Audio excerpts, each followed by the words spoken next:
Hey, ain't we been through it all?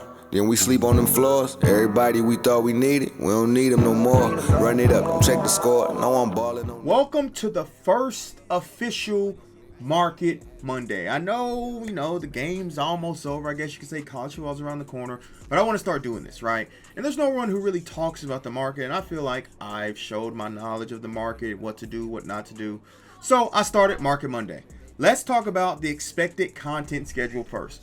Game changers, we expect Tuesday. Star of the season voting is tomorrow. Now, I assume it's going to be who you think the best players of the season is.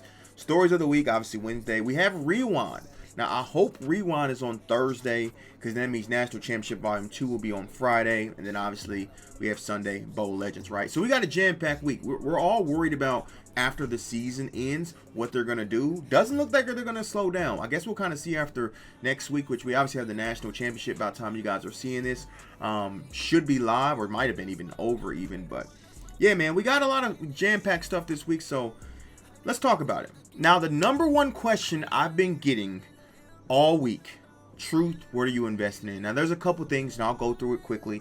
But I told you guys I really wasn't going to go deep until the floors dropped. The floors dropped last week, and I'm glad I didn't. Again, 92s went down to 19K, 93s went down to 30K, 94s down to 55, 95s down to 77, and so on and so forth, right? There are a couple of opportunities that you can look at in investing. And look, I want to talk about specifically, if we want to go program by program, we can talk about game changers first. Now, I dropped that method yesterday with the game changers, and a lot of y'all who commented on that video said y'all been killing it with the game changers. I still believe that method is viable at this moment until they release more game changers, which will be tomorrow. But game changers, the 94 Micah Parsons, I actually literally just sold one because I did one myself for 155, which means I lost 9K because it takes 144 to build it, right? So if you're still doing this game changer method, you can see Micah Parsons is back up and Jalen Waddle is still 200K. So if you do the game changer method, you can build it for 144. You get a Micah Parsons, you sell for 150. You lose 9K. But if you get a Jalen Waddle, you can sell for, look, at a minimum 200, maybe like 209 or something like that. But you still make a minimum of about 35K profit if you sell Jalen Waddle for at least 200K. So that's still there. Now, as of tomorrow, when we get more game changers, we're going to have to revisit this and see if it's still the case, because depending on what the game changers and what comes out, if they're more expensive, if they're less expensive, if Parsons goes down to closer to minimum, in terms of building the game changers, it's not going to change. The price is going to stay the same. It's going to be 144 because that's the floor of those cards you used to build it. But if Micah Parsons comes down to like 110 or something, you're going to take a huge loss. But then if we get some game changers that are super expensive, it still can be viable for you. Now, next, let's talk story of the week. Now, I seen a lot of people, and I thought about investment, but I wanted to wait. I wanted to wait in the investment of the story of the week because I wanted to see, one, the floor drop, which it did, I believe, the day after. But then two, I want to see how these cards got reacted to. You can see a lot of these 95s are still expensive. Now, why are they expensive? Because they get specific chemistry. This tight end gets air raid. I promise you this, and hopefully by the time you guys seeing this, we kind of know who's coming out for story of the week. If there is pro-style players tomorrow, I'm investing. I'm just letting you guys know I am 100% invested in pro-style because the pro-style players, they absolutely go crazy. And I'm trying to press B to get out of this screen, and it's not letting me. See, I can switch from this, but it's not letting me. So I'm going to have to restart my game. Be right back. So sorry, obviously EA, Xbox, whoever froze my game, whatever it may be. Like I was saying, when it comes to these scheme spotlight cards, last week we got specific chemistries, right? Now these 96s, they're always going to be expensive. But I'm telling you now, like I said before I had to restart, if pro style come out, I'm investing in pro styles. Now, I'll be in the Discord if you guys want to find it, and I'll tell you exactly what I'm investing in. But I promise you, because everyone loves pro styles, and obviously the LTDs get in chemistry, right? If an LTD lineman comes out, I'm investing in it, right? Because think about this. When you're building a team, you would much rather have a chemistry on an O lineman, right? Because obviously O linemen generally don't matter because of abilities, instead of getting a chemistry of a receiver when there's better receivers in other chemistries, right? Obviously, the pro style have great receivers, but let's say we get, I don't know, a Calvin Johnson Rewind and he's air raid, but he has like 97 speed, but you can't use him because he's pro style. Obviously, if you have a lineman that has pro style, you'd rather use that lineman that has pro style than a skill position that has pro style. Get it? Got it? Good. So I actually took a look and just sat back and wait. And you look at all these cards, man, they're expensive for 90. Even like this, look at the 91s, bro. The 91s are minned out at what, 12K? Even these are 15K. The 93s are close. Like you can see, there's only a couple up. So even the strong safety was a great investment. If you got them from 30K, you can sell them for 40K easy. So look, I want you guys to take a look at one chemistry and look at cards. Like I said, I'm going to do obviously videos on each individual drop, right? And we're going to talk about it when each individual drop comes out. But I just want you guys to look at this. Look at the 95. This tight end is putrid. He is awful, but he's 120K. Now, I believe you could got him close to minimum at drop last week, which the minimum for 95s are 121. So from last week, he's still risen up about 6K. But if you look at the right end, look at the quarterback. I promise you, this middle linebacker, I see him under 200K. I am flying to him, buying every single one I see on the auction house if he's under 200K. So that's something I'm looking at. Even this is free safety. He's a great card. You can see he's down to 200K. If I see him close to under, say, like 130, 120, we're buying him as well because he is a fantastic card. And I don't know if you guys have noticed, 3-4 has been getting a lot of cards lately. So his 3-4 chemistry is really good. Obviously, you have the Catalans. You have the other safety from Ohio State I can't think of right now that are good with 96 speed. But that card isn't bad either. That card is not bad either. So now, in terms of the other one we're looking at, we don't know. I can't tell you what to invest in terms of the star season voting. Rewind, can't really invest in Rewind until it happens because we don't know what the cards are in terms of the Rewind, right? But Legends, in terms of bowl legends, there are two specific cards I'm looking at. Now, if you watch my earlier video, you know the two cards. I will say this. I do like Steve Hutch if you can get him. Now, obviously, I'm a day late doing this, right, in terms of the Market Monday.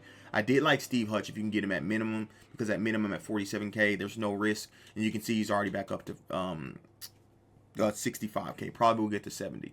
The two cards I'm looking at, and if you looked at my earlier video, I looked at Fred Warner under 150 and Kyle Van Noy under 60. Now, you can see Fred Warner under 150 is looking very good. Right now, I can sell my Fred Warners that I got an average. I got one at 138, one at like 155, and then I took a swing on one and got one at 160. But you can see the average between those is about 150, right? If I wanted to sell Fred Warner for 150 right now, I would make what? 168 back, so I'll make about 18K, but I think he gets close to 200. Now, I will tell you this. The scheme spot like middle linebacker tomorrow could hurt Fred Warner, but it's a risk I'm willing to take. It's an absolute risk I'm willing to take because it's a fantastic card. And obviously, most people, you need two middle linebackers or whatnot. Now, the other one that I'm looking at, and y'all know I love this card, Kyle Van Noy under 60K. I feel like he can easily get back up to 80, maybe 90. 80 is probably more likely, right? But you can see he's already at 70. Technically, I should take this one, but I already have 4 at around 55K per, so I'm cool with that. Like I said, he's already at 70, so if I want to sell this right now, I can make it, 4K, but I want to see him get up to 80, which is not unrealistic, right, when you look at it. There's only, 1, 2, 3, 4, 7 or 8 between him and 80K. Not bad, and he's so versatile in terms of what he can provide and things of that nature. He's a great card. Any other 94 or 95, you can invest in them. Only thing you got to do is get them as close to minimum as possible, right? When you're talking about Dexter Lawrence was a great card because he was down to like 67K. He's back up to 90. He's one of the better defensive tackles in the game.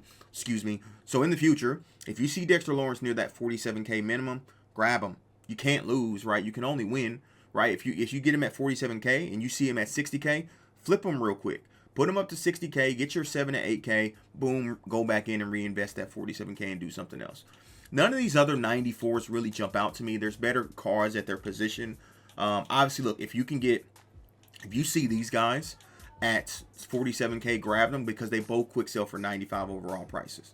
Right, they both quick sell for 95 overall prices. Now, the last one we need to talk about is the national championship cards. Now, these are a little bit strange, if I'm being completely honest. Reason why they're strange is the 95s, they get boosted up to a 96.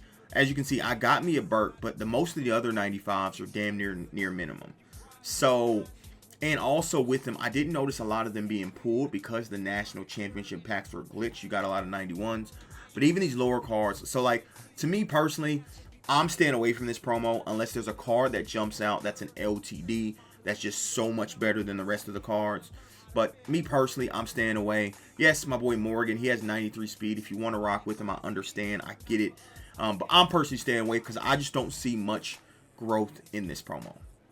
Right, with the scheme promo, we know the scheme is going to drive it. Right, when we're talking about the legend promo, legends are generally the best cards in the game, or they're supposed to be. Right, the game changers. The game changers is unique because you only get 2 champions. Right, when you get 2 champions, like right now I showed you guys with the Waddle and Micah Parsons, it's basically a 50-50, specifically when one champion's more expensive than the other. So there's just no uniqueness to me about this promo. If you look at the LTDs, they're just 300K. You see my video where I packed 2. I thought about getting Javon Bullard for 250K, but I would need him to go up to 350K for me to feel good about the investment of investing 250, selling them for 350 and getting, what, 70K. If I invest them at 250 and I get 300, that's not really moving for me, right? That's a 20K investment. I could have used those coins on other cards to flip and make more coins in the time I would have had to sell him. That's it, man. The market itself, it's in a transition period, right? Because not all cards are at minimum, which is good because that's what we're used to, right? That every overall, no matter what, is at the minimum. If you look at specific overalls, there's a lot of cards right now that just aren't at minimum, which is good for us because it allows fluctuation to happen. Look, 90s at 11K, 90s supposed to be at like 7K, right? So you can see if you just lazy sell or unfiltered, 92s are supposed to be at 19, 18K. They're at 22. If you go to 93s unfiltered, 34K. You remember just 2 weeks ago, if you search 92s and 93s, you would see 30K, 30K, 30K, 30K, 30K. And then up to 93s, you would see 47K, 47K, 47K. So right now, with the market being in flux, we can take advantage of this. You can flip some cards. Some cards are flippable at this moment, right? Look at 94s. No 94s are at minimum. I don't remember the last time we seen that we did not have 94s or cards at minimum. Like, look at this. None of these cards at minimum. We know the minimum for this is 96. I mean, Gaber is a great card, too. You need a card for 62K. That's a great budget beast. I'm not even going to hold you. Still one of the best cards in the game. But you get my point. You get my vantage point what I'm talking about. It's because no cards are at minimum at this moment. It allows a lot of fluctuation when it comes to the market. And that's it, boys. Hopefully you guys enjoyed Market Monday. Hopefully I answered some of you guys' questions when it comes to investing. Like I said, now we did the wait and see week. Now it's time to get into it, right? We did the bowl. I told you the bowl legends, the ones I'm looking at. The scheme ones I kind of told you where I'm looking at. Depending on what scheme we get, not air raid, but pro style could be a big focus this week. If there's some pro style cards that are good, I'm going to invest in the pro style cards because I believe they have more value, right? It also depends on the packs this week. Generally, the packs last week, from the game changer to the store of the weeks to the national championship, were ass. If packs are ass and cards are at a specific price, right, they're going to cause them more room because there's not going to be a supply for them. So keep that in mind too. If you're watching your favorite YouTuber, Twitch, whatever, and they're opening up packs and you're like, these are trash, and a price is right, no Bob Barker, go grab them. But appreciate you, boys. Hopefully you guys did enjoy. Big week, big week of content, and I'm excited for it. Excited for it that they're kicking it off. So hopefully this Market Monday help you guys, and hopefully we can cook together. I'm out. Deuces.